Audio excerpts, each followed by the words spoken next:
Hello everybody, myself Dr. Babita Rajesh Chauhan, Senior Consultant, Gynecologist and Obstetrician, Gynae Laparoscopic Surgeon and Infertility Specialist in Motherhood Hospital Mohali.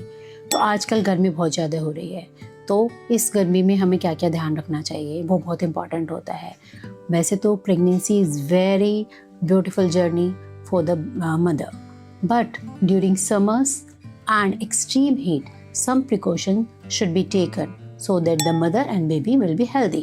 Pregnancy में क्या होता है कि गर्मी वैसे ही ज़्यादा लगती है, कुछ हार्मोनल चेंजेस हो जाते हैं, ब्लड वॉल्यूम इंक्रीज़ हो जाता है, मेटाबॉलिक रेट हाई हो जाता है और स्वेटिंग, ये सब चीज़ों की वजह से गर्मी ज़्यादा लगती है।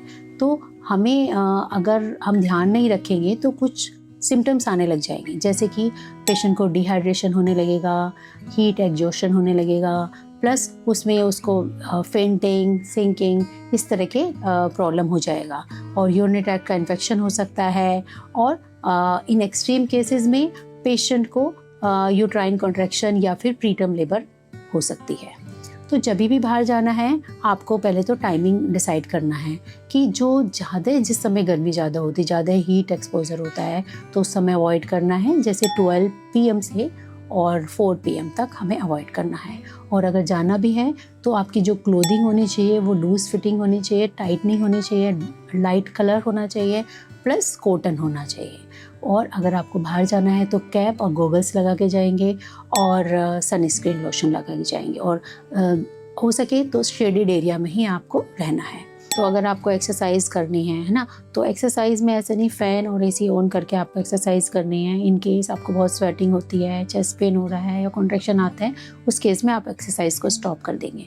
तो ये ध्यान रखना है और हमें पता होना चाहिए कि डिहाइड्रेशन में क्या क्या साइंस होते हैं। तो बेसिकली जब डिहाइड्रेशन होता है तो यूरिनरी जो आपका अमाउंट है वो कम हो जाएगी, मतलब कि आप कम अमाउंट में यूरिन पास होगा और यूरिन का जो कलर होगा वो बहुत डार्क हो जाएगा। तो अगर यूरिन डार्क कलर का हो रहा है और कम क्वांटिटी में पास हो रहा है तो भी ये डिहाइड्रेशन के साइन होते हैं। तो उस केसेस में आपको इमीडिएटली आपको पानी लेना है। और अगर आपको पेनफुल यूट्राइन कॉन्ट्रैक्शन हो रहे हैं, बर्निंग हो रही है यूरिन पास करने में और आपको लग रहा है कि बेबी की फीटल मूवमेंट हमें नहीं फील हो रही है, तो उस केसेस में आपको इमीडिएटली हॉस्पिटल जाना है। तो these are the warning signs. अगर आपको फीवर आता है, यूट्राइन कॉन्ट्रैक्शंस महसूस हो रहे हैं और डिक्रीज फीटल मूवमेंट हो रहा है और यूरिन कम पास हो रहा है और कोई ब्लीडिंग, स्पॉटिंग या फिर कोई नोज़िया, वॉमिटिंग फील हो रहा है, ठीक है, और लूज मोशंस बहुत ज़्यादा हो रहे हैं, तो उस केसेस में इमीडिएटली आपको हॉस्पिटल रीच करना है और आप घर में नहीं ट्रीट कर सकते, तो उस केस में इमीडिएटली आपको हॉस्पिटल जाना है। तो अगर कुछ प्रिकॉशंस लेंगे तो आपको इस गर्मी में कोई भी प्रॉब्लम नहीं आएगी। Thank you.